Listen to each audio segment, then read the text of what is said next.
LFC Daytrippers, brought to you by bookmakers.com.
On the quiz last night. I missed it. I didn't get a chance to see it, unfortunately. So I'm Yes. gonna have to. I think I definitely have to listen to this one back. Gav went full Mourinho. Oh, yeah. Sorry, a few Proper people in the chat there are saying there's no sound. No, there wasn't at the start there. That was my fault. I forgot to hit a button. So, welcome to No Transfer Knowledge with Gav, Kev, and Chris. We're sorry we're late, and that was my fault. But look, we can't be bang on time every night. Yeah, Kev, it was mental. It was mental. I was robbed. But look, the feeling of robbed quickly went away because honestly, the laugh we had last night was just sensational. To be quite honest with you. Yeah, but the point is, Keith said I'm learning Romanian, and he literally knows hello. That was it. And that was 7 minutes. Yeah, I'm definitely gonna have to. I'm gonna have to play catch up with this for sure. It's brilliant. It's absolutely brilliant. Keith was learning Romanian. I was trying to get us to become a quiz team and tour the circuit doing quizzes, but Keith reckoned we'd spend all our money on the chipper. And Shawnee had an outrageous take on Harry Styles and Graham Souness, but I'll leave that one, Kev. I won't tell you what that was about. Just go back and listen to it. Just download it. I'll stick it on and work tomorrow. Yeah, that's stick it on and work tomorrow. Well worth a listen, mate. Let's get into this. Liverpool transfer news, or rumour, or speculation, whatever way you want to put it. But a couple of names have popped up. Gonna go with two in particular today. And then if there's any other names floating about, we will have a little talk about Kefren Turam, Manu Kone, Gabri Vega. There's all these names are still floating around there at some in different places. But the first we're going to come to is Pavard at Bayern Munich. A year left on his deal, I think, if I'm right. And has been linked with Liverpool. Reports coming out of Germany that Liverpool have spoken to his representatives with regards to a move to Liverpool. No fee is being mentioned. Haven't seen a fee. 30 million euro I've seen mentioned. 30 million euros, right? Okay, that's the first fee I've seen. All I've seen is kind of, they're in negotiations with his representatives and stuff like that. But Kev, I think if this was a sign where you went, oh, he's a good fullback, you'd be kind of like, oh yeah, cool. But I think people are getting a bit jittery on this because if you sign Pavard, it means, or people perceive it to mean, that we'll end up with, Trent definitely going to midfield. Is that the right move and stuff like that? But before we get into that, Kev, Pavard, 30 million euros, 25-ish million pounds. Would he have come up on your radar at any stage, or is this one that's out of the blue? Is it one you would look forward to? Let's put it this way. If he didn't have a year on his contract, we wouldn't be talking about him. It's the fact that he's 27 years of age, World Cup winner. He's won everything. He's won the Champions League, multiple Bundesligas. He knows what it's like to play for a big club. He's experienced. He's a very good defender. If you look at his stats, he ranks up there with the best defenders in Europe, one-on-one defending especially. he ain't the quickest, but at the same time, he knows how to get a goal from fullback, and he rarely gets injured. So I could see the logic behind it if we didn't have a Joe Gomez, a Joe Matip as a backup who can play centre back and right back, who's at the club now and who won't be going anywhere. And if you could get him on the cheap. Bayern paid in or around the 35 million euro mark for him, I think, when he was 22. So he's got 12 months left in his contract. We paid 20 million for Thiago. We only owe 5 million left on him because we paid him in increments, in 5 million increments over the 4 years of his deal. So the notion that you'd pay 30 million for Pavard when you paid 20 for Thiago is laughable. I mean, if he was on the market and you could get a deal done for somewhere around the 15 million euro mark, 15 to 18 million euro mark, I'd be all over it because he's a good player and he gives you options. But at the same time, I just don't see it. I think this feels more like someone trying to put 2 plus 2 together and come up with 5. It's a player that you could be interested in. He's experienced. He has all the right stats. He has everything, but it just doesn't make any sense for us now, unless your plan is to move Trent permanently into a midfield 3 and revert back to playing a 4-3-3. Yeah, Dylan O'Rourke says he wants to play centre half from all accounts. 6'1", smaller than Joe Gomez. Can't see it going from signing big physical players to an undersized centre half. And Chris, you know, like, I think that's what's making people jittery because Pavard is 27, I think you said, Kev. Yeah. You know, like, he's a really, really good fullback. I actually think 30 million euros is a really fair price from Kev. You know, in today's market at 27, he's prime age really. 4 or 5 year deal, you get him at 30 million. I don't know what the wages would be, but Chris, the big thing for me that's coming out here is, you know, and there's people in the chat here saying that it's been shot down by people already, and there might be nothing in it, but we don't come on here ever claiming to be experts and giving you, you know, exclusives and stuff like that. We don't work like that. But with that player, Chris, at 27, would want to start Trent seeing wandering into midfield, but it's making people jittery that are we going to try solve a midfield issue with a fullback rather than solving a midfield issue with midfielders? Is that where the hesitancy comes from? It could be, or the other way of looking at it is he just giving you a different option for tactical flexibility. So, because Trent's not going to play every game next year, and to be honest, Canate's not going to play every game next year. So this new formation we play only works if Trent's fit and Canate's fit.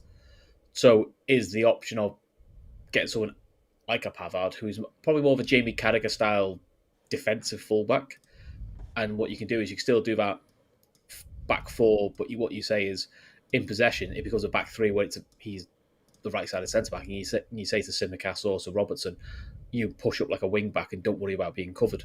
So it just gives you a different option for when Trent's not available, or for when we're playing Europa League football. I mean, a lot. It does seem to have been shot down the Pavard length, and normally when Liverpool shoots it down quite quickly, that normally means that's not the player. But I think it's probably more to do the profile of player we're looking for. You know, Timber, centre back who could play right back. Pavard, centre back who could play right back. So maybe that's more an indicator of what we're looking at, which is we're looking at a defender who could cover a couple of positions. You know, I think and I think this is a really good point from Yost, right? And I think that there's methods to what he's saying here. He said, I'm going to assume our focus is the German market this window with the hiring of Schmatke, isn't it? Is that how you meant? I don't know how you pronounce his name. On a short-term deal. He knows the market and speaks the language. Chris, I'll stay with you. Are we getting an awful lot of German-linked stuff just because this guy has come in? Yeah. You know, I don't, like, it's not like Liverpool have worked for the last 6 months and went, let's do the German market because we're going to bring this German fella in June. Not how it works, Chris. I think whatever targets we've got, they've probably been lined up since January. We know who we're looking for. The idea behind this fella is, I think he's there to close the deal, and look, maybe he's got some contacts with, you know, Manu Kone and things like that. We think, well, actually, he can get that deal done. But I think he's more of a facilitator. I think all the groundwork. I'd like to think all the groundwork for most of these transfers are done in terms of who we're getting, what we're getting, roughly what we think we want to pay for them. Probably already spoken to agents and things like that. And I think his job's just to be the closer with Ward leaving. Well, he's left. So that's what I think. But I just think it's an easy thing. Like, we used to always get linked to every Southampton player for years because that's all we used to buy from. I just think because he's German, we'll link to every German player we can do. German base player, sorry. Yeah. You know, when I look at when I'm thinking defenders, I wasn't thinking right back or even a right back that wanted to play centre back. You see, and you know this. I've been on this train for a while. I don't want someone coming in that he's a right back but he wants to play centre back. Not interested. If you're a right back, you're fucking playing right back. If you're a centre back, we'll sign you as a centre back. We don't have time to be pissing around with projects of players that have got to a certain age and decided, do you know what, I'm better than all the centre halves now. You know, even though I'm a full back. And you want a left-sided Canarte, don't you? Basically, I actually think, and you know what, to contradict myself a little bit, I think you do want a left-sided centre half. That's what I think you have to sign. Right now, people will go, oh, you know, Van Dijk is there, but if you sign a left-sided centre back, I think you're future-proofing a little bit. But at the same time, that left side isn't actually a left back, and it's not. It's a mad hybrid. It's still really a centre back position when you think about it. It's just he's progressed on a little bit, and I think it hurts Liverpool a little bit. I think it hurts Luis Diaz massively. I don't know what's going on with Kev there. Someone's having a breakdown in Kev's gaff. Ready, Kev? No. Right. Sorry. But it's easier for me to mute when I'm not talking, I suppose, at the minute. Come here. Everyone's coming home from work from 10 o'clock finishes. So they're all right, okay, no bother. But you know what I'm saying? Like, a left-sided centre-back makes thing like that's why I think the Hincapi stuff was really interesting. Pavard, I think he's a really good player. I think it's good value for somebody out there, but I just don't think it's for us. And it could happen. Like, he could sign next week. You know what I mean? We don't fucking know. But just my opinion on it is, if you're signing a defender this summer, I don't think a right back, especially one that thinks I want to play centre back, makes mad sense at all. Kev, off the back of this, you have talks that Calvin Ramsey's being linked with Preston on a loan deal. Now, if we presume Pavard doesn't happen, does this worry you that we're sending this young lad to Preston? Because I've Joe Gomez a right back vibes screaming at me here. Yeah, and the thing is, I disagree with you in what you're talking about. Centre backs who can play fullback and fullbacks who can play centre back. You have to have centre backs who are comfortable playing out wide and defending 1v1. That's the whole point. Yeah, but that's not a fullback, Kev. That's a centre back that's comfortable in going to certain areas. It's a centre back who's comfortable playing in the back three. Yeah, but it's not a fullback. You know, but you're a hybrid. This is what you are.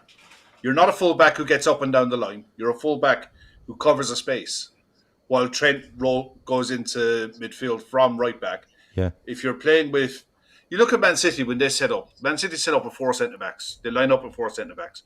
John Stones drifts into midfield and they become a back 3. It's easier for them because they start off with Ake and usually Akanji playing as 2 centre-backs with the ball, but drift out into natural fullbacks without the ball. We're just doing the same thing, but with Trent moving from right back. So you need a centre-back who's comfortable playing out in the wide areas. Joe Gomez is one player who's definitely devoid of confidence, but is going to get a run of games in the Europa League and probably in the domestic cups early doors to try and get his confidence back. Otherwise, this is make or break season for him. You need to have flexibility if you're looking at that kind of player to bring in. Ramsey needs a loan. He needs to be playing a volume of football, one, to make sure his body can cope with it. He's only come down from Aberdeen. He's missed virtually a whole year of development. So either going to have to send him out on loan. I wouldn't mind sending him out on loan and keeping Conor Bradley for a year. Or keeping Conor Bradley for 6 months and let Conor Bradley go out on loan in January if he needs it. But if you sign a Pavard type player, be it Pavard or Urian Timber, someone on that right hand side who's going to come into the squad, then it makes sense to let both of them go now. Because when they come back, they're a year older, a year better, and a year, you hope, then closer to being either ready to sell on or flip them, like we could be doing with Carvalho, or they're ready to come back into the squad. But Ramsey's just not ready to come into the squad yet. This year that he's missed out is huge. They're going to have to make... This is where I think the Pavard links could be coming from as well. That people have looked at the talk around Preston North End taking Ramsey, and they're looking at a stopgap for a couple of years in a player. It doesn't have to be someone who's going to come in and sign for 4 years and stay for 4 years. It might just be a case of someone who'll come in for a couple of years, wait until the likes of Kwanzaa is that Pavard show up? ready. But does Pavard show up here, right? Just let's say Liverpool are heavily interested in him, and it could happen, right? We don't know if it could, right? Is Pavard the type to turn up here and sit on the bench? No, he'd be playing. Where's he playing? He'd be pushing to play. The idea, I suppose, you could look at is you have to look at, can you trust Konate to stay fit? No. I think you have to look at it with Pavard. He does stay fit. He does stay healthy.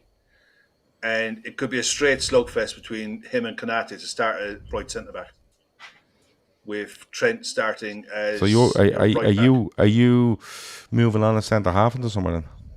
Joel Matip, if an offer comes in. If not, keep the 5. Yeah, because... Joel Matip's the only one who you could realistically move on. You see, I do have a worry that if Pavard comes in and he's expecting to start, right, my biggest worry is that he starts at right back and you put Trent in midfield. And I'm not saying Trent can't play midfield, but that feels like we should sign 3 in midfield, but we're just going to sign 2 and move him in there, and we'll sign a fella for right back. And that worries me. Does it worry you more from the sake of the fact that you think... Because it worries me too. I don't want to go back to playing a standard 4-3-3 because I think you lose the advantage of having the extra player in a midfield area when you're trying to turn the ball over high up the pitch that this new formation gives you. But at the same time, if you had McAllister playing off the left and Trent playing off the right with someone in holding, you can get back to somewhere like we were with 2 players in the 2 advanced 8 roles who can pick passes left, right and centre, and you can still press high up the pitch. I think Trent gets mauled in the midfield 3. Yeah. But also, flip it the other way. Someone like a Pavard comes, he expects to start. Well, that's his problem to work out then. He needs to pull his finger out and make sure he starts then. Because if we're being honest, if you want to compete with Man City, Kyle Walker expects to start every week, but didn't start Champions League final. Hakimi got picked ahead of him. Oh yeah, no, and Ake expects to start every week. So I fully agree with you. What I'm saying is that if he comes in and he expects to start, right, the chances of him starting is at right back. That's where his biggest chance of starting is, right? Which means then that if he starts at right back, where are you putting Trent? You're putting him into midfield. And you're resting him. Oh, you're resting him, but how many times are you resting him? You know, sort of way. But in big games, Pavard will want to play. So, like, when I look at... I think Trent's been brilliant going into that area when we have the ball, right? I think he's still quite suspect when we are high up the pitch and they get the ball. I think he dives in too quick. I think a burst of pace past him hurts him. And I think we're left being ran at. And that's what my worry would be. And I think I don't want the likes of a Pavard or any other right back, to be honest, signed with the idea that Trent will become, we're just putting him in midfield. Trent has been so successful in that area because we've had 3 midfielders in there and he's gone in as a 4th one in a kind of a box, and the other teams don't know what to do about it. You know, the sort of way. And I know it's not even, people will say, teams will know what we're doing next season. You can know all you want. It's stopping it. It's been brave enough to stop it, because if you have someone follow him in to the middle of the park, right, their left side of the attacker following him, then you're opening up your fullback to be one-on-one with Salah all day long, and that's going to hurt you. That's where I think the other option you have is to play almost like a 4-2-3-1 with 4 forwards. They Trent and Fabinho as your 2 6s, like they normally line up in this new system as with 2 6s. Play a normal back 4 with Pavard at right back, Konate, Virgil, and Robertson. Trent and Fabinho as your 2 6s. Then you can have McAllister as a 10, Salah, Diaz, Gakpo, Nunes, or Jota to rotate in and around it. So you're literally playing almost like a 4-2-4. Yeah, but you see, I don't think there's been. I think there's been a fair body of work to look at with regards to Trent going in there and influencing games. But I don't think there's been enough body of work where you start Trent in midfield in a 2 or a 3, to be quite honest with you. Like Emmett says there, if he goes in as a traditional midfielder, he loses that little bit of space that is making him look, you know, I'm not making him look because he is, but giving him that bit of space and that bit of time to hurt teams from different areas of the pitch. That's all I'm saying. Look, the other alternative is you start with a back 3. You start in a back 3 and just play a 3-5-2. Yeah. And you could do that as well. But also the other thing, we were saying, you know, how often do you rest Trent? But if we're being brutally honest, there was a spell they all had spells last season because it was a bit of a shit show, where Jonathan Trent needed ripping out probably for a good month just to let him recharge. But the right back options we had were 37-year-old James Milner, an out of form, out of confidence Joe Gomez, or a kid who's never fit. Was at least with him you're going, well, it's not the same player, but it's a different right back. It's a solid right back, and then we change it another way where, and maybe this is, but again, this is probably dependent on who you bring in midfield because McAllister isn't enough as to who the other lads are they bringing. And then if you brought 3 midfielders in and then brought a Pavard in, you go, okay, that's squad depth. But if you're bringing 2 midfielders in and Pavard, then I'm worried. Yeah, that's when you question it. That's when it feels like they're trying to shortcut you here. But the other side of what was released today as well is the links that it came out from Greece that Tsimikas is going nowhere. No. It came out from a Greek journalist today that Kostas doesn't want to be sold, and he doesn't want to leave the club, and the club don't want to sell him. Mm-hmm. So if you take that as read, then Robertson is your left back, and they're not going to address that left back issue until maybe next season. Yeah. Or the other way of looking at it is it's his agent that's come out and said this, isn't it? I read this. No. It was his agent who's been quoted saying this, and I do wonder, is this a bit of gamesmanship? Because I wonder because if you're looking at this new formation, where Trent floats into midfield, while it's not great for Robertson, he can play as a left-sided centre back because he has done it for Scotland. It's not his best position, but he can do it. You can't play Tsimikas though. No, but the other argument is that there's no move in defence, no move whatsoever. And Liverpool just think, and I don't think they're completely off their rocker to think, that if we get it right in midfield, i.e. sign 3 really, really good midfielders, the energy, the aggression, the intensity, the just knowing the job and being able to physically do that job helps the defence, you know, over and over again. It helps the attackers, you know, over and over again. But if we're being honest, how many of our centre-backs can stay fit?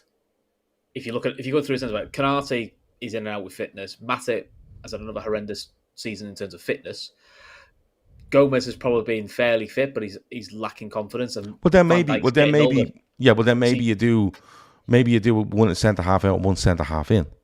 What I mean is, I should have probably clarified that. What I mean by a move is that switching it up a little bit. Do you know what I mean? In the approach.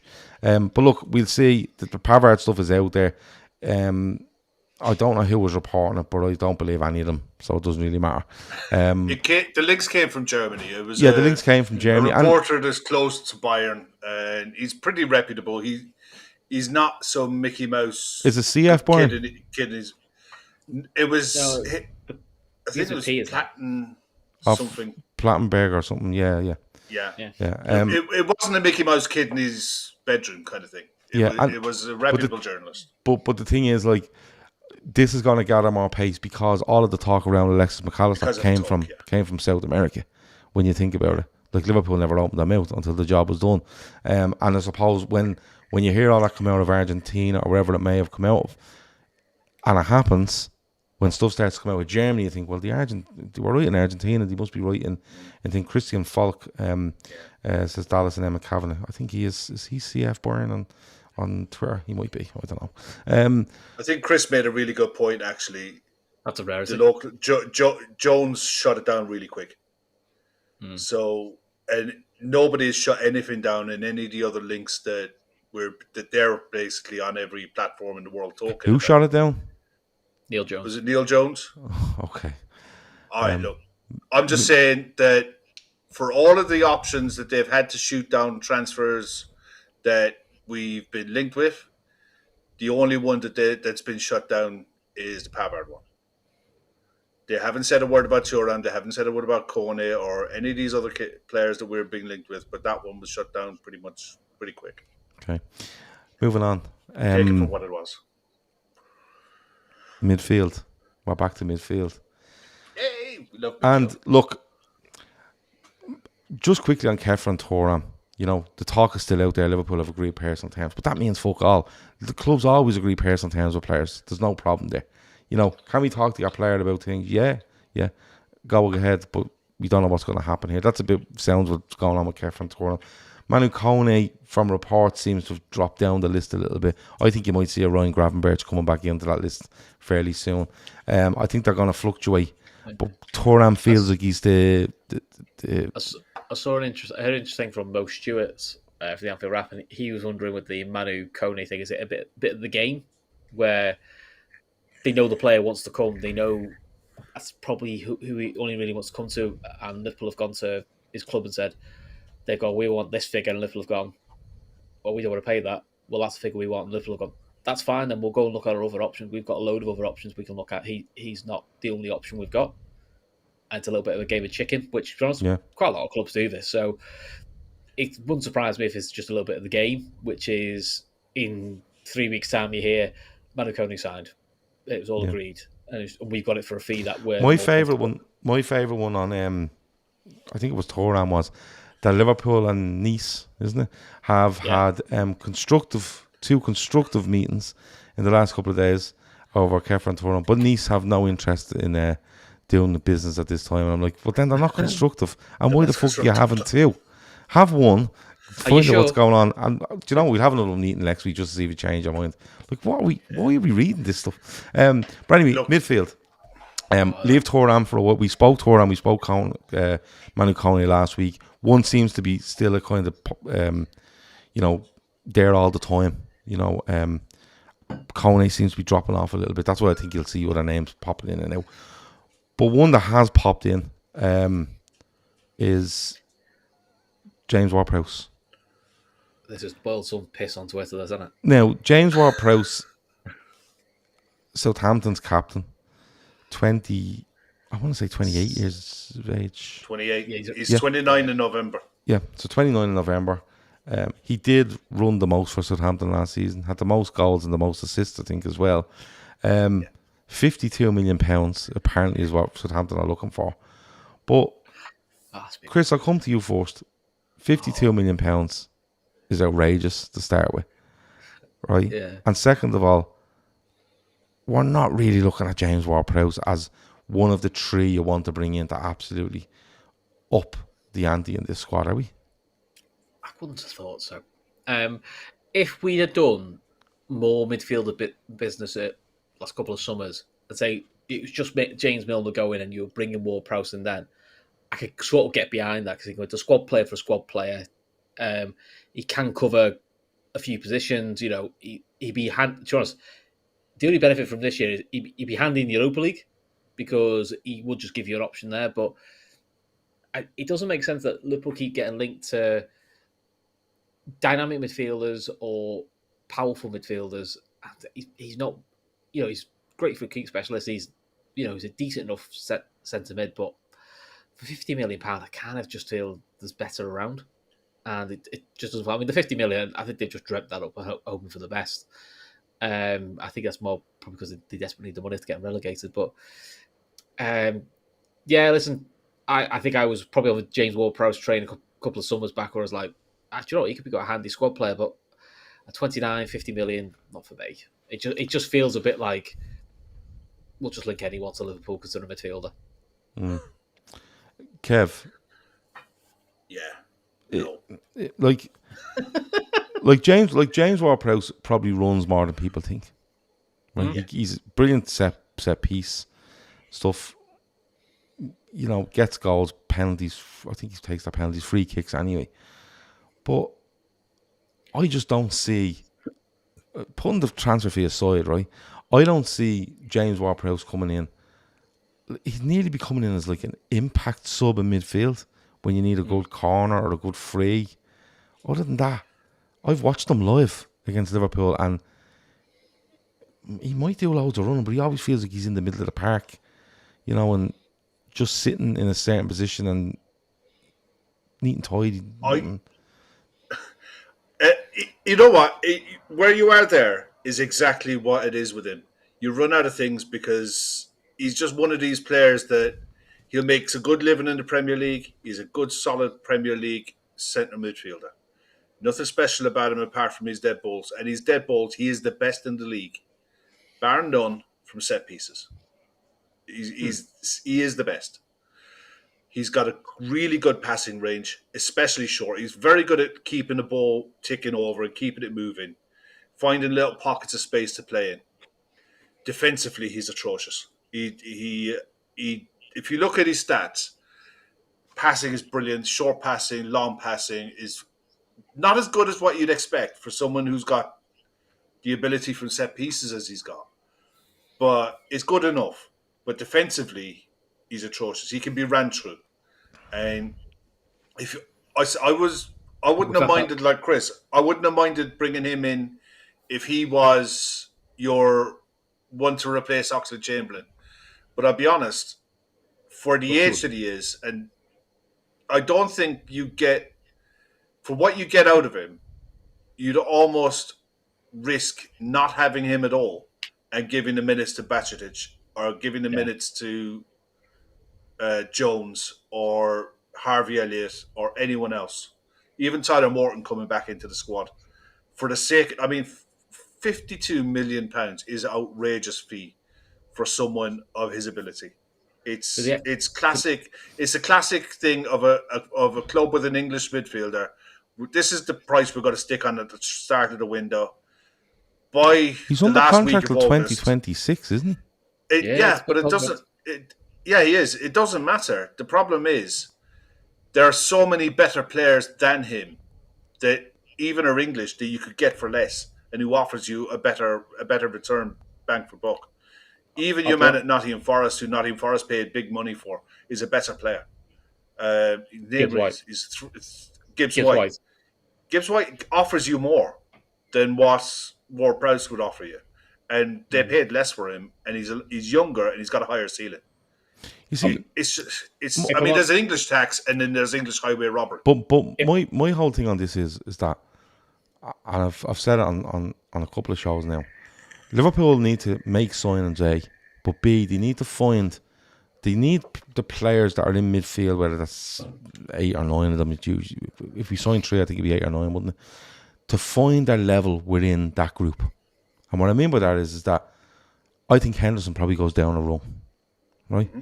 I think Fabinho probably doesn't drop a rung, but wouldn't be as used as much if you're looking at bringing in a midfielder that could play at 6 and you want to play Bajcetic a bit more. I just don't know where he fits. Like, I know where McAllister fits. If I'm starting the first day of the season, Henderson doesn't play. Simple. McAllister plays, right?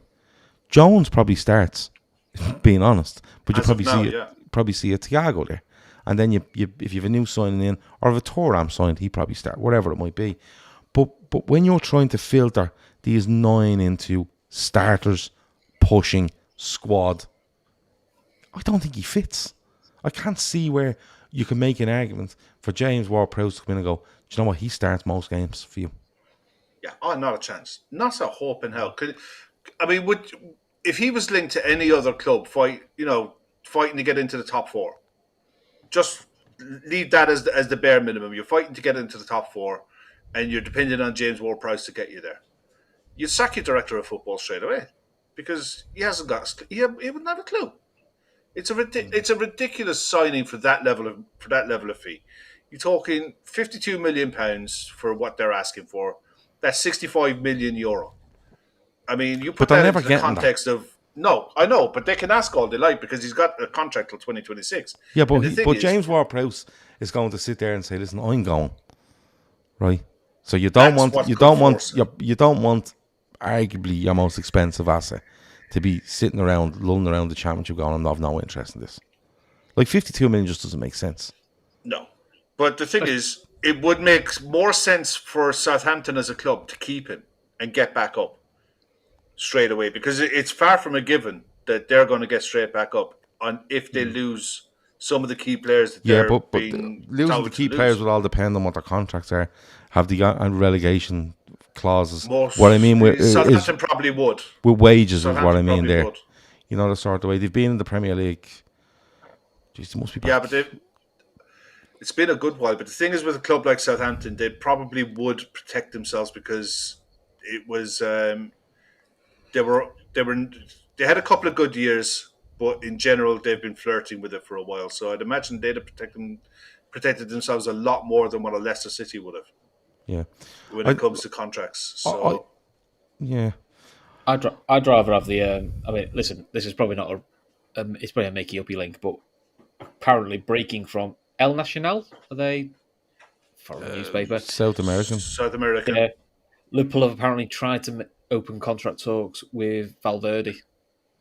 Well, there was rumor last summer that they tried to buy Valverde for £86 million at the very end of the transfer window. Now that is a signing. Now, do I believe it? No. That's also a sort of signing that does two jobs. Does your 8 job, but also can play wide right. But that's probably off the back of Bellingham more than likely going to them. And it's more so what happened tonight. You were busy tonight, but I was busy tonight, but I believe story, Mbappe has said he will not be extending that PSG under any circumstances. Which means that he'll probably go this summer. They're not going to let him go for free next year. It's a very limited market as to who can sign Kylian Mbappe. Yeah, like if you tell me now we're going to be McAllister and you're signing, say, Valverde and Kev and Thuram, like, start the fucking season now. Do you know what I mean? I'm all up for it. I think the other reason for that Mbappe story, interestingly, is they reckon that is it Qataris have bought United. Well, the rumor going, and I'm just going off what the chat is saying here. The rumor going around is that the Qatar bid, it looks like United will accept the Qatar bid when it looked like they were going to keep a lot of their shares and stick with Ratcliffe. But like I was talking to United fans today, and I said, look, pick your poison. For me, Ratcliffe is Glazers 2.0 and Qatar is sports washing. But the only thing I will look forward to was Gary Neville's reaction to Qatar owning Manchester United. Maybe this time he will speak up about Qatar because he didn't really take his opportunity last November. He'll change them from within. That'll be the bullshit line he comes out with.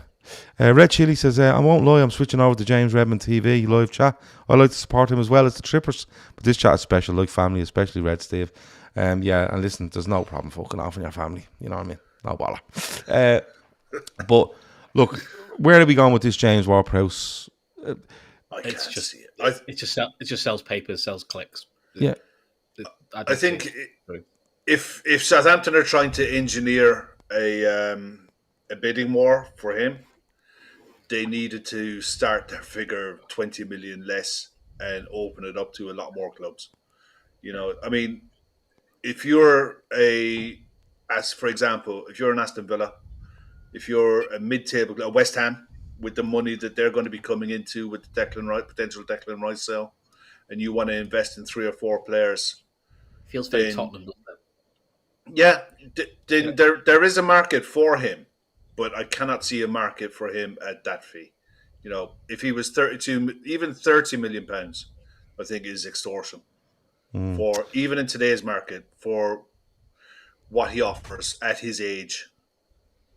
He's played an awful lot of. People forget he's been a mainstay in Southampton's sides for years, and he's played a lot of football. Granted, he hasn't played in Europe, but he has played a hell of a lot of league football, and he's not going to get better with age. He's not a fine wine, but he could do a job for a club Yeah, sure. I think, and Vesa Flower says James Ward-Prowse at 25 million, perhaps.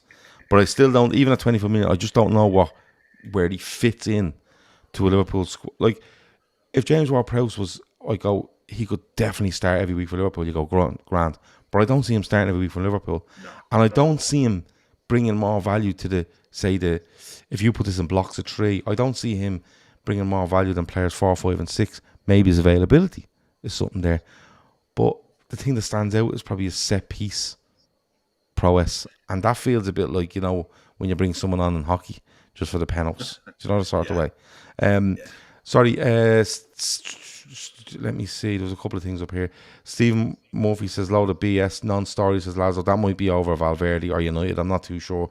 Probably all of it. Oh, probably all of it, yeah. Like, it's, I don't know what's going on. I honestly don't know what's going on with United. I couldn't tell you what's going on.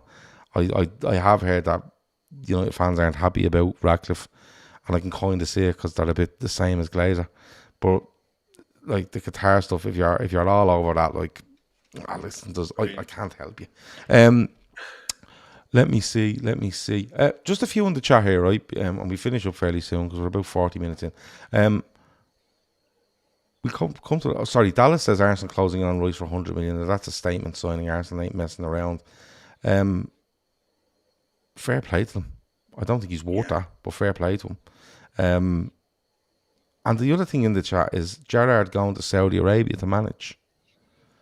Yeah, don't ask me to pronounce the name of the club. No, I won't because I don't even know the name of the club. Etihad or something. But can I ask you, first of all, lads, is this genuinely happening? Yeah. Yeah. Yeah. I've Okay. seen a few So lists, what do you make? I think. Go on, Chris. Go first. It's a nice payday for him, but if he had any notions about being a serious manager in the Premier League, or had any notions about getting close to a Champions League level club like Liverpool, or I think that's kind of gone, mate. It feels a bit like resigned to, I'll just get a paycheck and I'll go. But I think after that, I don't think you'll ever see him getting a top Premier League job. Yeah, money wise, I feel I'm with you a bit of this. Like, money wise, no brainer, but in various other ways, it feels like you're nearly waving the white flag on a managerial career. That's what it feels like to me. The thing is, Rafa went to China after he'd had success in Europe. Yes. Yeah. His career, his legacy was set after, before he went to China. Now, Gerrard, for me, when he went to Rangers, that nearly just sickened me whole, to be honest. But the fact that he went to Rangers, he won what he won, went to Villa, went horribly wrong. If he wants to get back, if he's serious and wants to be a football manager, then he's got to accept the fact that if you want to do it in England, you're going to have to go to the Championship. He's not ready for a Premier League club. He's got so much to learn. And the thing is, but even you look at the clubs in the Championship, if you wanted to tag yourself with proper owners and what have you, the deal that's gone through with Leeds, with the investment that's going to come into Leeds, would be ideal for someone like him. But at the same time, it comes with an awful lot of pressure. And apparently, they're desperate for Brendan Rodgers, to bring them back up and to give him time to invest. If he goes to Saudi Arabia, look, it's money. It's not the football project. It's not the lifestyle or anything like that. It's money. And if that's what he wants to do, good luck to him. But, it will take him a long time, I think, in football terms, to recover from that. I could see him coming back and maybe having a career in punditry. I just can't take him seriously as a football manager if he wants to be a football manager after that. I think, I could understand the move to Rangers, but I thought the move from Rangers then should have been onto the continent. I always said it. Go to the continent, get out of the limelight a little bit, learn a bit more of your trade, because it's fantastic footballer he was. There's so much more to the game when you're managing, and you're trying to coach, and you're trying to manage not only players but the staff around you, the whole club, if you want to be that sort of manager, And I thought he should have went to the continent. He goes to Villa, and you knew where it was going to go. He's decent start, but you knew it wasn't going to end well at Villa. Just the way he played football, it wasn't going to happen. I still think you should have went to the continent after Villa. I don't think you should be looking at like a Leeds or whoever. Go away and learn, but to go to Saudi Arabia, I think there's an argument to do. In fairness to Rooney, what he did after he left Derby was straight to the MLS. Went to Washington, out of sight, out of mind, and he's literally just learning his craft. He's learning his trade out there, and it's a different game in the MLS because of the amount of traveling and everything that's involved in the sport over there. It's a completely different beast, and you can do an awful lot without the attention of the UK media. And like you said, even if he was on the continent, he'd probably still be involved in Europe. You look at even with Xabi Alonso, at Leverkusen, he's still on our radar. He's still on fans' radar to keep an eye out for clubs that they're at. Whereas if you're in the MLS or somewhere like that, you are really genuinely just away. And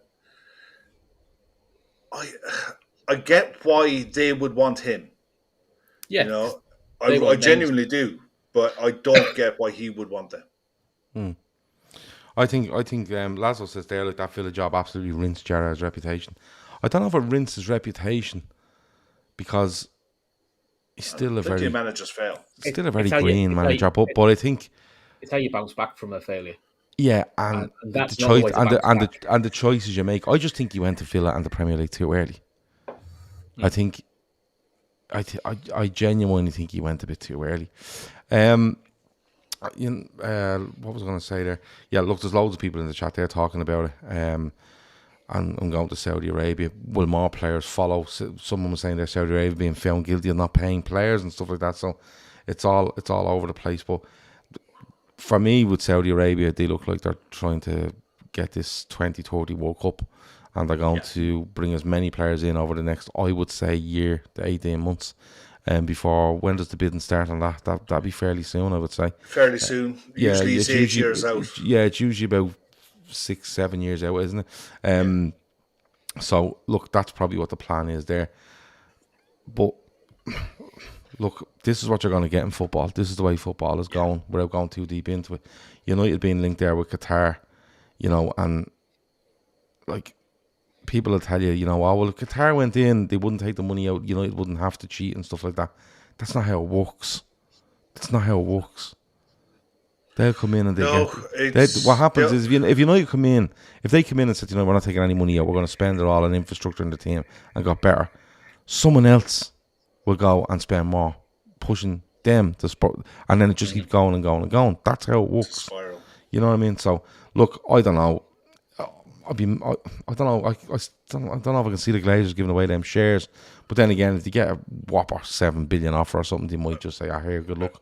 The numbers they're talking now is literally the biggest sale for a sports franchise across sport in the world ever, and that's what the figures they're talking about now. Now, they mind increased bids or anything like that, so I could understand the Glazers to a point wanting to keep the leverage chip that is Manchester United in their back pocket, but at the same time, this offer might not come across their bow again. And do they really need the hassle? Yeah, they're not interested. They have no interest in Manchester United. Yeah, and let's face it, they're up there with Real Madrid as the biggest brand in world football. So if you're going to look to use a club to improve your global reputation, and they're on the market, there is none better, and it's going to be horrible to see it if it happens, but there's going to be an awful lot of people having to defend an awful lot of shit. Yeah. Dallas says, wherever it is, I don't know how FSG are expected to compete with those states under their model.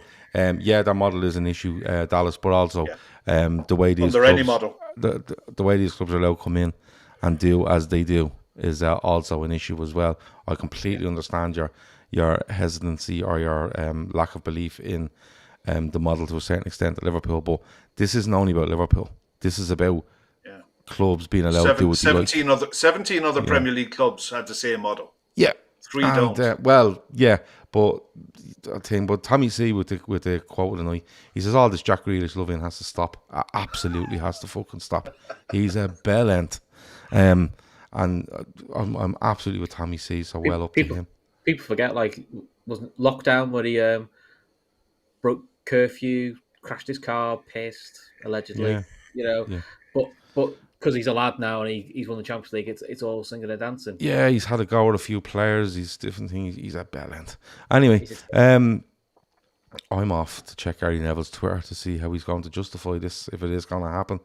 Because I think that's the only good thing to come out of it, to be perfectly honest with you, is Gary Neville trying to weasel his way out of this one. Kev, anything else before we go?